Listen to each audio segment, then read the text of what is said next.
quero falar nessa manhã sobre fé. Existe uma verdade, obrigada, amiga. Uma verdade muito difícil da gente engolir sobre fé, que a gente aprende muito mais sobre fé quando ela está ausente. Quanto mais a gente precisa dessa fé, mais a gente vai aprender sobre ela. Os dias difíceis, momentos de dificuldade, é que nós descobrimos que não importa quantos livros que a gente lê, quantos versículos que a gente conhece sobre fé, quantas experiências que nós já ouvimos, quantas experiências que nós já vivemos com Deus, a gente ainda assim precisa de mais fé. A gente ainda assim se sente limitado, a gente ainda assim precisa confiar mais, entregar mais, descansar mais. Dias difíceis são momentos em que nós entendemos que nós precisamos de um pouco mais de fé. É um momento em que a nossa fé é provada, a nossa fé é refinada. A nossa fé, assim como o ouro ele é provado, a nossa fé vai ser refinada e ela vai crescer e ela vai se desenvolver no meio das dificuldades da vida. E a fé, ela vai surgir onde ela menos é esperada e onde mais ela deveria existir, ela não vai aparecer. É interessante isso porque no lugar de angústia, no lugar de apego, no lugar de desespero, na hora da dificuldade, muitas vezes você se surpreende com pessoas cheias de fé. Você se surpreende como Deus age poderosamente, como Deus fala, como pessoas que estão buscando a Deus são sustentadas, porque ali no meio daquela situação o Senhor está agindo, o coração está derramado diante de Deus, e outras pessoas que teriam todos os recursos, numa pequena dificuldade, num momento ali de dureza da vida, derruba-se facilmente, porque não foi experimentado, não tem uma fé calejada. Então, onde a fé deveria sobrar, muitas vezes ela falta, porque a fé precisa ser refinada, a fé precisa ser experimentada, a fé precisa ser provada. E eu leio isso em 1 Pedro 1,7. As provações, as dificuldades, as coisas difíceis que a gente passa, que são as coisas externas, as circunstâncias, os problemas, que às vezes não são nossos, mas são problemas de pessoas que a gente ama, são provações, são dificuldades em que nós estamos envolvidos, inseridos. Essas situações são para mostrar que a fé que vocês têm é verdadeira. Pois até o ouro que pode ser destruído é provado pelo fogo. Da mesma maneira, ou seja, do mesmo jeito que o ouro, a fé que vocês têm, que vale muito mais do que o ouro, precisa ser provada para que continue firme. Ela precisa ser levada pela provação, ela precisa ser refinada. E assim vocês receberão a provação, glória e honra no dia em que Jesus foi revelado. Então a nossa fé, ela vai ser provada por circunstâncias, por dificuldades, por momentos que fogem do nosso controle. São momentos onde a nossa fé vai ser refinada. Essas situações, elas têm um propósito. E é muito mais fácil a gente ter fé, é muito mais fácil a gente falar de fé quando está tudo bem. Você vai se lembrar de uma oração de gratidão que você fez, quando você olhou, estava tudo tão bem à sua volta. Você fez uma oração de gratidão, estava tudo tão redondinho, estava tudo tão certinho, e o seu coração estava tão cheio, você estava tão em paz, e seu coração estava tão cheio de fé. Mas quando você tem essa experiência de gratidão, de paz, de alegria, ver a mão de Deus em cada detalhe da sua vida, isso é maravilhoso. Mas e quando a oração parece que não é respondida? Naquele momento que você vê que o problema não diminui, parece que ele só cresce.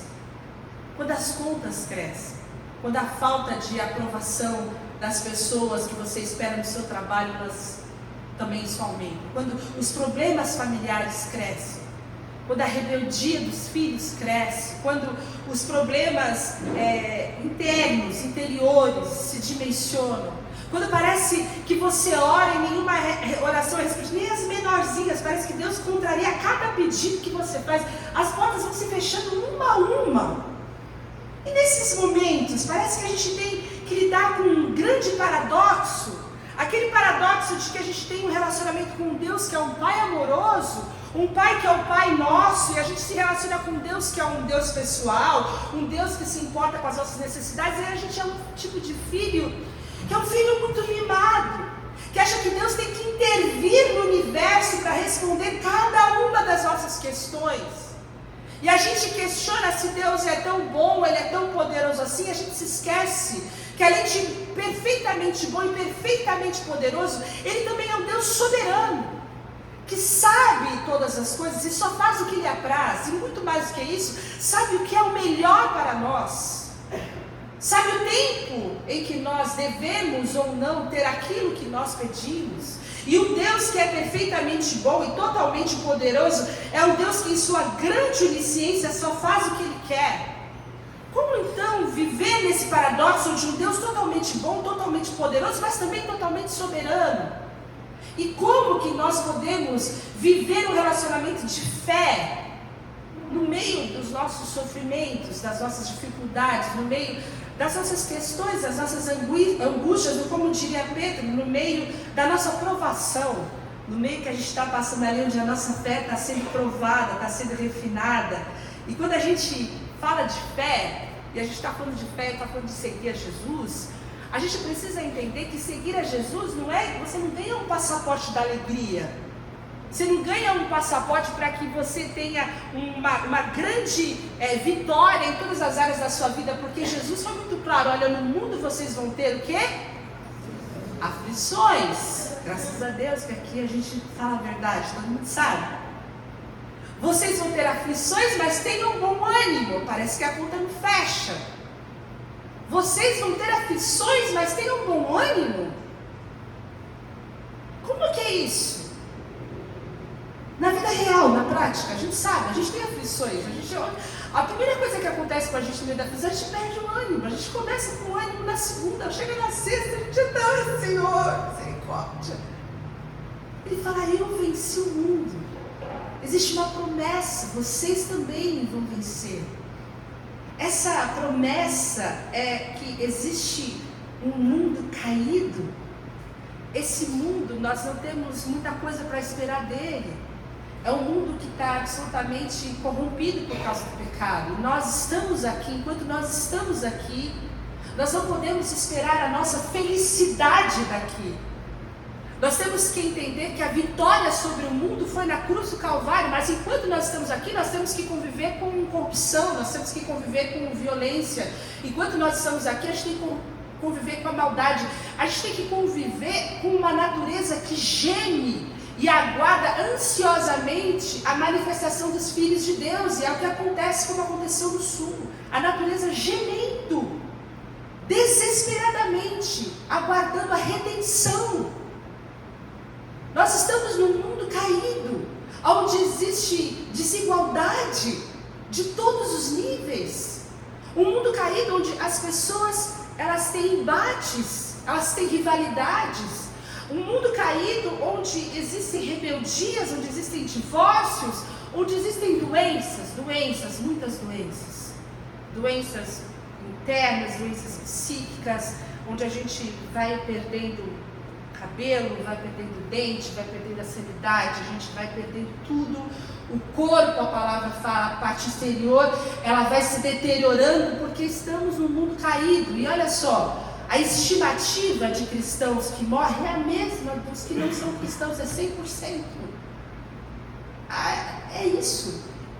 Esse é o mundo. Como que a gente consegue ter essa expectativa diante dessa realidade que estamos dentro, envolvidos nessa realidade? Tem um sociólogo, o nome dele é Bronislaw Malinowski, parece até piada, mas é o nome dele. Ele fala o seguinte: na magia, as pessoas tentam convencer os deuses a realizar a vontade delas.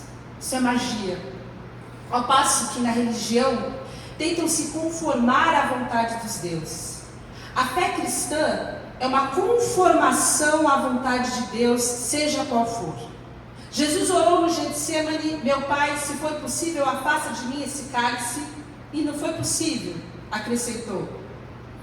Resignado: contudo, não seja como eu quero, mas como tu queres.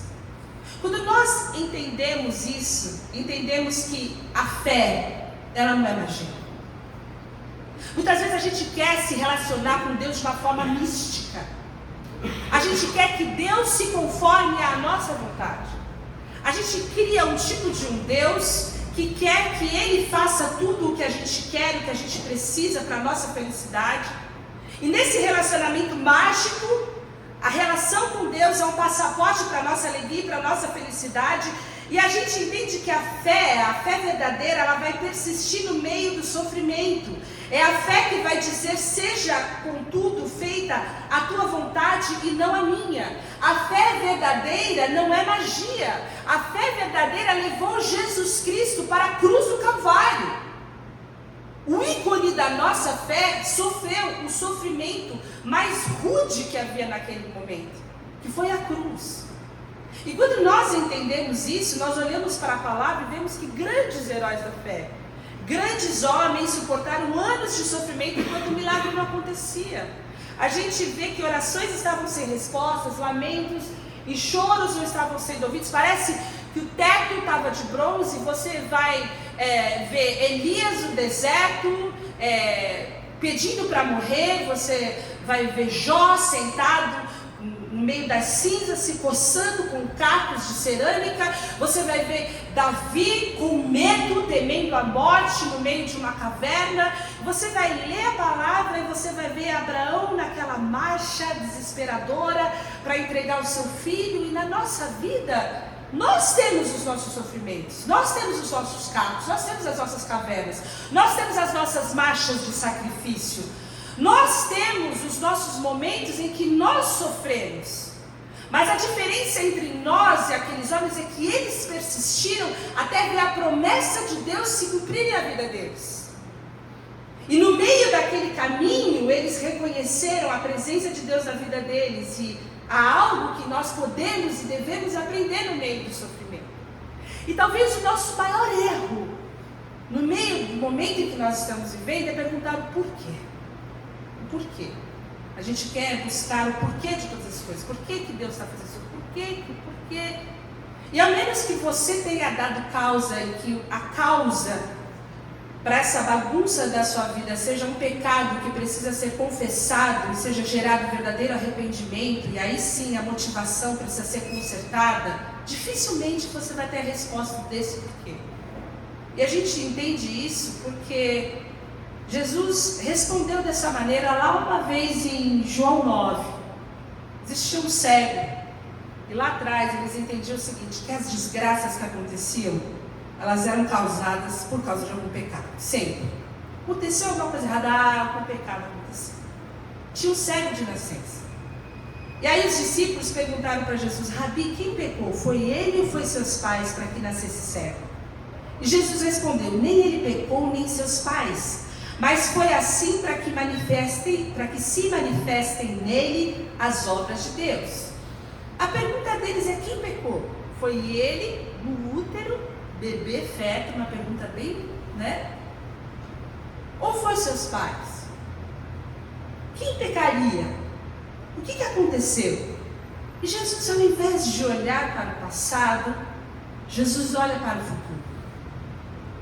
E a pergunta que nós fazemos muitas vezes é errada nesse sentido no meio ao sofrimento.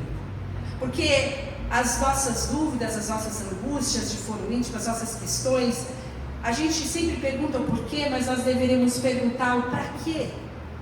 Porque nesse momento, quando nós temos essa fé de olhar para o futuro, com a esperança de que mesmo no meio do sofrimento, tudo pode ser transformado, Jesus responde: essa situação, ela acontece para que seja manifestada, para que seja manifesta as obras e a glória de Deus. E assim como no caso do cego, não foi um erro do passado, mas era um momento em que ele ia conhecer a luz do mundo. Nesse capítulo ele fala: eu sou a luz do mundo. Ele fala: olha, eu vejo agora. Há um momento na nossa vida onde não só nós conhecemos a Deus de uma maneira que a gente não conhecia antes. E o Jó, para mim, as palavras de Jó no final do capítulo dele: antes eu te conhecia de ouvir falar, mas agora os meus olhos te contemplam. Depois de todo o sofrimento, aquele cara que ele era reconhecidamente alguém digno e alguém bom, ele reconheceu no final da vida dele que só depois do sofrimento é que ele de fato conheceu ao Senhor. Na nossa vida, muitas vezes a gente só vai conhecer a Deus de uma forma mais profunda depois que passamos por momentos onde a nossa fé vai ser provada. E aí Romanos 8:28, um versículo muito conhecido, fala que nós sabemos que Deus age em todas as coisas para o bem daqueles que o amam, dos que foram chamados de acordo com o seu propósito. Uma outra tradução livre diz que em tudo o que acontece, Deus opera para o bem daqueles que o amam. Em tudo o que acontece, Deus opera para o bem daqueles que o amam.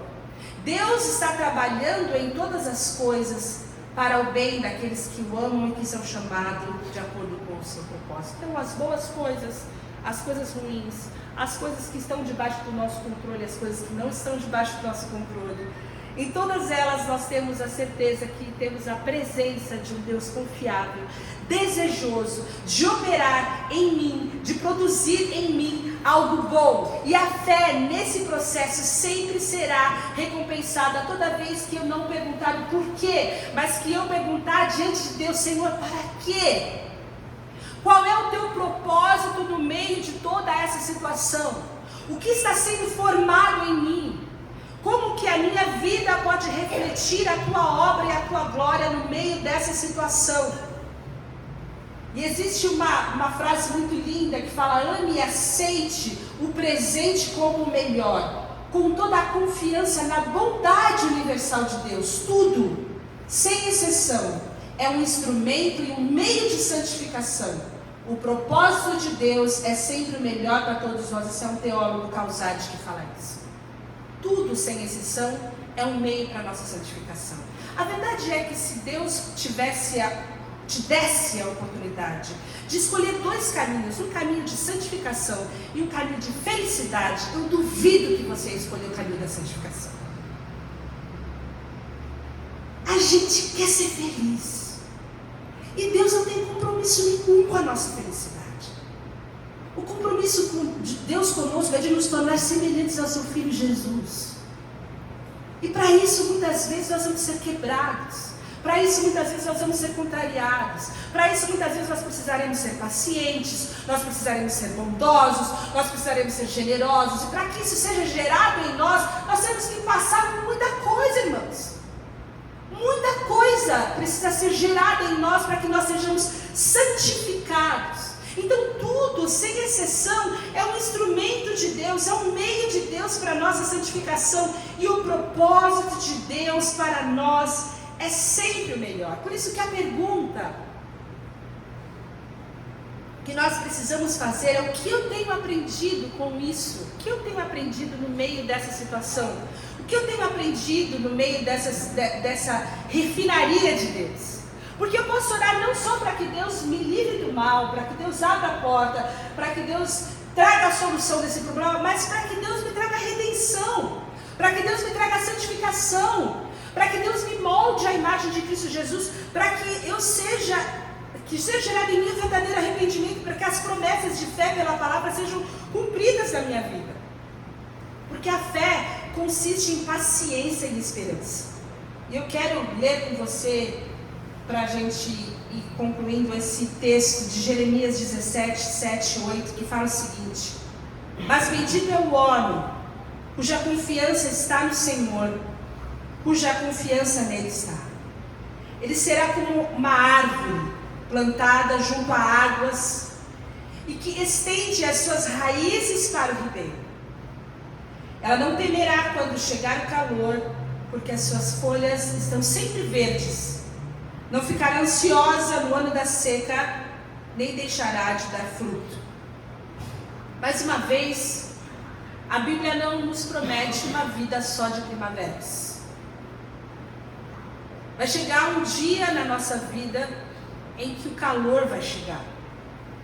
Vai chegar um dia na nossa vida, nesse mundo, em que a gente vai ter um inverno rigoroso E a gente vai ter um calor escaldante, vai ter um tempo árido, a gente vai ter um tempo de seca. Nesse texto de Jeremias 17, o texto fala que o homem é bendito quando ele coloca a confiança no Senhor, porque ele é como uma árvore cujas as folhas estão sempre verdes. Ele não, quando chega ao calor, ele continua frutífero.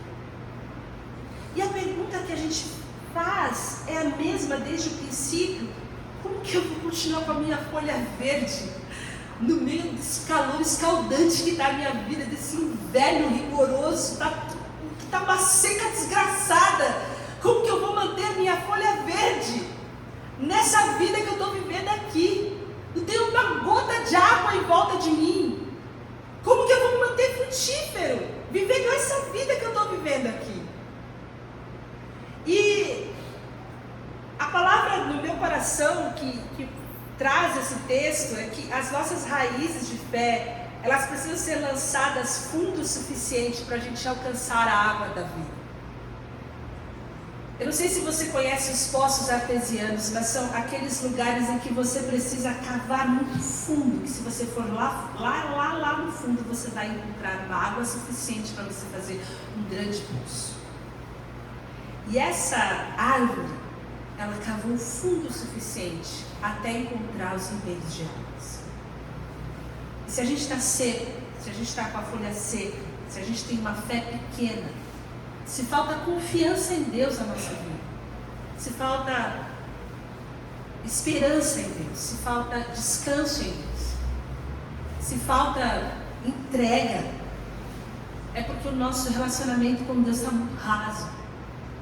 A gente precisa cavar mais fundo. A gente precisa ir mais fundo no nosso relacionamento com Deus. Jesus contou uma parábola uma vez em Mateus 13, que fala o seguinte: as sementes foram lançadas em quatro lugares, 4 tipos de solo. E um desses solos era esse daqui. As sementes foram lançadas onde havia muitas pedras. Onde havia muitas pedras são pessoas que ouvem a mensagem, aceitam logo com alegria, mas duram muito pouco porque não tem raiz. E quando por causa da mensagem chegam os sofrimentos e as perseguições, elas logo abandonam a sua fé. Jesus fala sobre essa árvore sem raiz, que quando chega o sofrimento, ela seca e abandona a fé. A gente precisa escolher que tipo de árvore a gente quer ser. Se é uma árvore que a gente cava fundo e a gente encontra em Cristo o lugar da água viva que vai nutrir as nossas vidas mesmo no meio do calor escaldante, do inverno rigoroso, onde nós vamos continuar frutíferos, onde a nossa vida vai continuar firme, mesmo independente das circunstâncias exteriores, porque isso a gente não controla, ou se a gente vai ter uma vida sem raiz. Que o pequeno sofrimento ou o grande sofrimento da vida, mas qualquer sofrimento vai ser suficiente para nos sufocar e nós vamos abandonar a nossa fé. Nós vamos abandonar a nossa fé, nós vamos estar firmes e nós vamos estar enraizados em Cristo Jesus, porque você vai aprender muito mais sobre a sua fé quando você precisar dela. E se a sua raiz não estiver firme, e se você não estiver enraizado em Cristo, quando o sofrimento vier, ou você abandona a sua fé, ou você vai ser nutrido, e você vai ser fortalecido, e você vai frutificar, e as suas folhas vão continuar verdes. Porque a fé consiste em viver com uma esperança, olhar para a minha vida e ver tudo aquilo que Deus já fez, ter a confiança no Deus que eu criei, saber que Ele é poderoso para fazer tudo de novo. Olhar para a minha vida sabendo o que Jesus já prometeu para mim na cruz do Calvário. Isso vai me ajudar quando a gente olhar para a nossa vida com uma perspectiva, debaixo da ótica da ressurreição. Irmãos, quando Jesus ele ressuscitou dentre os mortos, ele inaugurou uma nova era. Jesus inaugurou um tempo em que a morte foi vencida, mas ele também estabeleceu uma promessa de redenção para toda a humanidade, para esse mundo perdido. Quando Deus, através de Jesus, ressurgiu, essa ressurreição, e se de fato a gente crê nessa ressurreição, isso não é um fato isolado na história, mas é uma esperança de um futuro glorioso. Se nós cremos que Jesus é ressurreto dentre os mortos, nós cremos num futuro glorioso. Se nós cremos que Jesus Cristo um dia virá para redimir toda a humanidade, mas também essa terra do jeito que é, isso significa que Ele não está satisfeito com o mundo do jeito que Ele está. Que Deus não está sozinho lá fora. Que esse mundo caído é um mundo também de arbítrio, onde os homens maus, onde as pessoas causam mal umas para as outras. Mas nós cremos que haverá um momento de grande redenção e Deus vai restaurar o mundo no projeto original. E quando nós cremos nisso, nós precisamos manter viva essa esperança de que um dia nós, de fato, teremos um mundo redimido, absolutamente redimido. E nós precisamos olhar a nossa vida como essa vida que um dia será absolutamente redimida. Nós precisamos olhar os nossos corpos como um corpo que será totalmente glorificado. Nós precisamos olhar para a vida das pessoas e crer na redenção de Cristo Jesus através da cruz do Calvário, do sangue de Jesus que purifica de todo pecado. Nós precisamos olhar o mundo debaixo da ótica da redenção, e isso é olhar para o futuro. No meio da perspectiva do sofrimento, muitas vezes nós não conseguimos olhar para frente, mas a esperança no futuro altera o nosso presente. Se você soubesse que na semana que vem o seu sonho, o seu maior sonho ia ser realizado, como você estaria hoje? Isso não alteraria o seu presente? Aquilo que você mais deseja, que pode mudar a sua vida, estaria ali a um passo. Como que está o seu dia hoje? Que garantia você tem que você vai chegar até a semana que vem? Nenhuma. Mas isso alteraria o seu dia hoje. Porque essa visão do futuro, a esperança no futuro, altera o nosso presente, altera a nossa vida. E a gente não pode perder a perspectiva da esperança, a gente não pode perder a perspectiva da ressurreição, de que Cristo virá redimir todas as coisas. De que um dia todas as coisas, todas as pessoas que creem em Cristo Jesus serão absolutamente redimidas, terão seus corpos glorificados, de que nós estaremos juntos. De que aqueles que já se foram estão com Cristo Jesus, são certezas de promessas que nós temos pela palavra, e que às vezes os nossos sofrimentos eles não têm base pela palavra, porque nós perdemos a visão da palavra, a visão da ressurreição, a visão da esperança. Essa semana eu estava lendo a história do Nelson Mandela e eu li o momento em que ele encontrou com a sua filha. Ele estava há 13 anos já naquele lugar encarcerado, aprisionado. Ele cavava calcário, era muita luz, era muito forte, aquilo chegava eles ficavam quase cegos, e a única coisa que acalentava o coração deles era a música. Enquanto eles cavavam, eles cantavam, porque enquanto eles cantavam, eles lembravam do lar, eles lembravam dos filhos, eles lembravam da história, eles lembravam da infância. E no meio de toda aquela situação, era o 14º ano de encarceramento dele, chega a filha, permitiram que a filha do Nelson Mandela fosse visitá-lo, porque não eram permitidas essas visitas. E essa moça, porque ele só tinha visto ela pequenininha, criança, e 14 anos depois ela era uma moça, ela era uma mulher. Ela chega, e ela chega com um bebezinho. Porque na tribo dele, era concedido ao avô o direito de dar um nome para o recém-nascido. Olha o perigo, vai vendo, olha o perigo, dá uma sorte, né? E lá ele então tem a possibilidade de escolher o nome daquela bebezinha. E o nome daquela bebezinha é Zaziwe, que quer dizer esperança. E ele fala que a esperança foi a única coisa que não faltou para ele durante aqueles 14 anos. Ele fica depois mais 13 anos preso. E ele tinha a esperança que aquela geração seria uma geração livre do apartheid. E esse Zaziwe, essa esperança, foi o que manteve ele sustentou ele durante todo esse período, não só o período anterior como depois disso. E eu pensava o quanto a esperança, essa visão do futuro pode alterar o nosso presente, e o quanto nós perdemos a esperança. O quanto que nós perdemos a esperança no meio do nosso sofrimento. A palavra de Deus fala que existem agora 3 coisas: a fé, a esperança e o amor.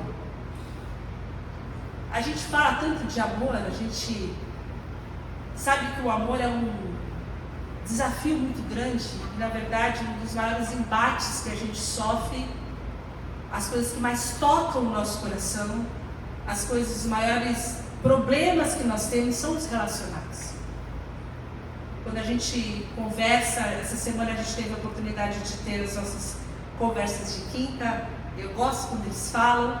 A Nicole estava lembrando do texto bíblico de 1 Coríntios 13, que fala que o amor é paciente, o amor é bondoso, o amor não busca os seus interesses, e que nós deveremos falar: Jesus é bondoso, Jesus é paciente, Jesus não busca os seus interesses. Se Jesus, que é o amor, deu do seu amor para nós, nós deveríamos dizer: a Elise é paciente, a Elise é bondosa, a Elise não busca os seus interesses. Mas como isso no mundo caído? Como viver isso no meio de tantas dificuldades? Como que a gente vive isso como que eu vou ser? A Elise sempre confia, a Elise sempre espera, a Elise persevera, a Elise nunca falha. Se nós não tivermos essa visão da esperança, de poder olhar, inclusive uns para os outros, com um olhar de esperança, um olhar de que nós vamos ter redimidas as nossas almas, que Deus pode, Deus é poderoso para transformar, nós não vamos ser capazes sequer de amar. É a esperança que mantém a nossa fé, e inclusive a capacidade de amar os outros. Essa Zazile que diz que nós podemos amar, e nós precisamos continuar crendo. E a esperança que nós vemos não é esperança. Esperança é o que nós não vemos. E quem fala isso é Paulo. Ele fala: a esperança que você vê não é esperança. Porque o que alguém vê, como também espera. Mas se o esperamos, o que não vemos, com paciência o esperamos. E eu fiquei pensando, com base nesse texto, o que nós paramos de esperar? O que nós paramos de esperar? Porque o sofrimento limita a gente. A gente só consegue esperar o que a gente vê. A gente não consegue esperar o que a gente não vê. E isso não é esperança, a palavra fala. Vocês estão esperando no quê? No que vocês podem fazer? Então vocês não estão tendo esperança. É para vocês esperarem em Deus, um Deus que pode fazer muito mais daquilo que nós pedimos ou que nós pensamos. Esse é o Deus que nós esperamos. Porque se você espera nisso daí, isso daí não é esperança. E você precisa esperar naquilo que você não vê. Você precisa esperar em Deus. E você precisa esperar com paciência. Você precisa permitir que essa esperança afete o seu presente. Você precisa permitir que essa paciência mantenha você com as suas folhas verdes e frutíferas, enraizado naquele que é a água viva, que vai te manter independente do que está acontecendo lá do lado de fora, esperando aquilo que você não vê. Essa é a sublime esperança que nós temos em Cristo Jesus. Porque quando nós entendemos isso, aí sim a gente pode chegar em Romanos 5, que fala que nós também nos gloriamos nas tribulações. Nós nos gloriamos lá naquelas provações lá que Pedro estava falando. Aquelas provações, uma fé refinada, que nem o ouro. Nós nos gloriamos, a gente gosta desse negócio, porque a gente sabe que a tribulação, essa situação vai produzir a perseverança, que é a raiz funda, cavada, e a perseverança um caráter aprovado, e o caráter aprovado é a esperança. Essa esperança, desse negócio que você não vê, mas que você espera. A fé é você crer no que não pode ser provado. É confiar no que não se pode ter certeza. E aquele que vive da fé também espera no que não se vê. Com paciência ele espera. A fé, irmãos, ela vai emergir dessa luta. A esperança vai emergir dessa luta. E a gente precisa entender que essa luta, essas dificuldades que a gente vive, elas estão vindo para forjar o nosso caráter. Elas estão vindo para fazer com que o nosso caráter seja aprovado. E nós tenhamos essa esperança no que a gente não vê. Mantenha a esperança no que você não vê. Não deixe de confiar no Deus Todo-Poderoso. Mantenha as suas folhas verdinhas. Eu vou fazer um resumão para a gente poder guardar no coração. Saiba que você vai conhecer mais a sua fé quanto mais você precisar dela. A verdadeira fé não é magia. Não pergunte por quê, pergunte para quê. Cave fundo o seu relacionamento com Deus, porque a vida não é feita de primaveras. Viva debaixo da ótica da ressurreição. A esperança no futuro altere o seu presente. Espere que você ainda não vê. Se glorie na tribulação, porque ainda há algo maravilhoso sendo gerado por Deus dentro de você. Amém? Vamos guardar essa palavra no coração. Fique firme. Firme, enraizado, nutrido e embebido pela água da vida. Que as circunstâncias externas a gente não consegue controlar. Mas a gente sabe que Deus é poderoso para nos sustentar e para nos transformar, enquanto as coisas que nós não vemos não acontecem. Amém? Senhor, nós recebemos a Tua palavra. O Senhor sabe o que cada um passa aqui